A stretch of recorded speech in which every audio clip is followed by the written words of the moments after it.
दोस्तों, इस वीडियो में हम जानेंगे कि जब महारथी अर्जुन अपना महान भयंकर पराक्रम प्रकट करते हुए जयद्रथ का वध करने के लिए आगे बढ़ते हैं, तब दुर्योधन, कर्ण, दुशासन, अश्वत्थामा, कृपाचार्य आदि महारथी क्या योजना बनाते हैं और किस प्रकार अर्जुन के वेग को रोकने का प्रयास करते हैं ताकि जयद्रथ का वध न हो, और कर्ण और दुर्योधन के मध्य क्या वार्तालाप होता है, ये सब जानने के लिए आप हमारे वीडियो के अंत तक बने रहिएगा। तो फिर चलिए शुरू करते हैं वीडियो बिना देर किए। धृतराष्ट्र ने पूछा, संजय, उस अवस्था में कुरुवंशी भूरिश्रवा के मारे जाने पर पुनः जिस प्रकार युद्ध हुआ वह मुझे बताओ। संजय ने कहा, भारत, भूरिश्रवा के परलोकगामी हो जाने पर महाबाहु अर्जुन ने भगवान श्री कृष्ण को प्रेरित करते हुए कहा, श्री कृष्ण, जिस ओर राजा जयद्रथ खड़ा है उसी ओर अब इन घोड़ों को शीघ्रतापूर्वक हाँकिए। कमल नयन, सुना जाता है कि वह इस समय 3 धर्मों में विद्यमान है। निष्पाप केशव, मेरी प्रतिज्ञा आप सफल करें। महाबाहु, सूर्यदेव तीव्र गति से अस्तांचल की ओर जा रहे हैं। पुरुष्य, मैंने यह बहुत बड़े कार्य के लिए उद्योग आरंभ किया है। कौरव सेना के महारथी इस जयद्रथ की रक्षा कर रहे हैं।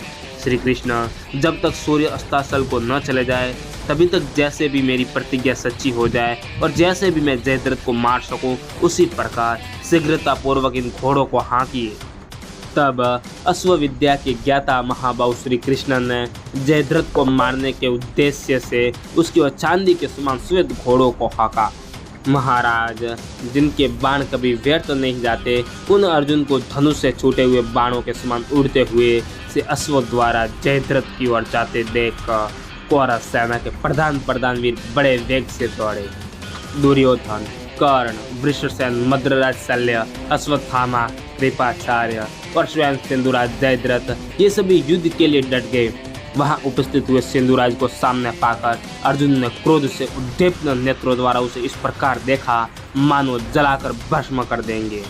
तब राजा दुर्योधन ने अर्जुन को जयद्रथ को मारने के लिए उसकी ओर जाते देखकर तुरंत ही राधा पुत्र कर्ण से कहा, सूर्यपुत्र, यही वह युद्ध का समय आया है। महात्मन, तुम इस समय अपना बल दिखाओ।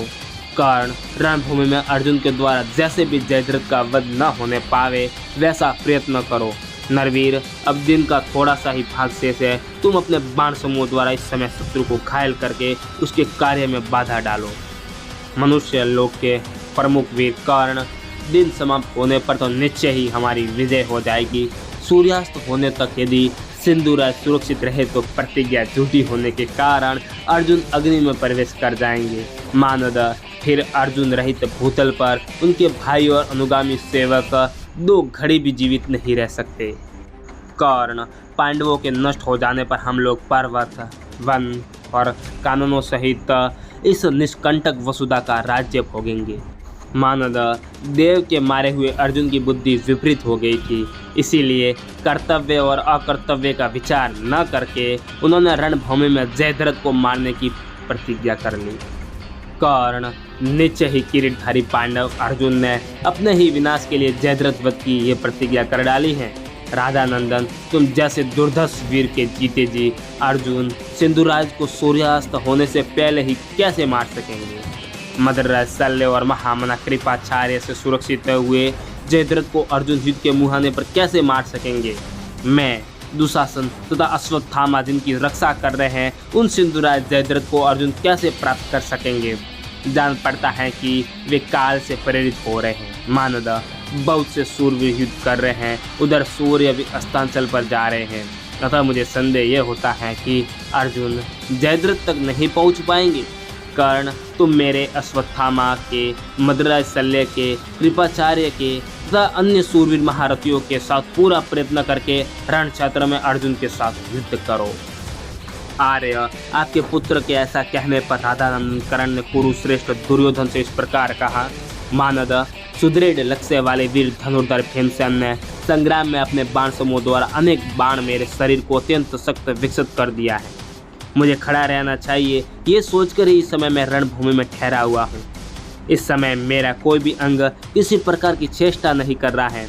मैं बड़े बड़े बाणों की आग से संतप्त हूँ, तथापि यथाशक्ति युद्ध करूँगा, क्योंकि ये मेरा जीवन तुम्हारे लिए ही है। पांडवों के प्रधान वीर अर्जुन जैसे भी किसी तरह सिंधुराज को नहीं मार सकेंगे वैसा प्रयत्न करूंगा। जब तक मैं युद्ध में तत्पर होकर पैर में बाण छोड़ता रहूंगा तब तक सव्यसाची वीर धनंजय सिंधुराज को नहीं पा सकेंगे। कुरुनंदन, सदा मित्र का हित चाहने वाले भक्तिमान पुरुष को जो कार्य करना चाहिए वह मैं करूंगा। विजय की प्राप्ति तो देव के अधीन है महाराज। आज युद्ध स्थल में आपका प्रिय करने के लिए मैं सिंधुराज की रक्षा के निमित्त पूरा प्रयत्न करूंगा। विजय तो देव के अधीन है पुरुष सिंह। आज मैं अपने पुरुषार्थ का भरोसा करके तुम्हारे हित के लिए अर्जुन के साथ युद्ध करूंगा। विजय की प्राप्ति तो देव के अधीन है कुरुश्रेष्ठ। आज सारी सेनाएं मेरे और अर्जुन दोनों के भयंकर एवं रोमांचकारी युद्ध को देखेंगी। दोस्तों, अगर आपको इस वीडियो का अगला भाग भी चाहिए तो आप हमें कमेंट कर दीजिएगा, हम आपके लिए अगला भाग जरूर लाएंगे।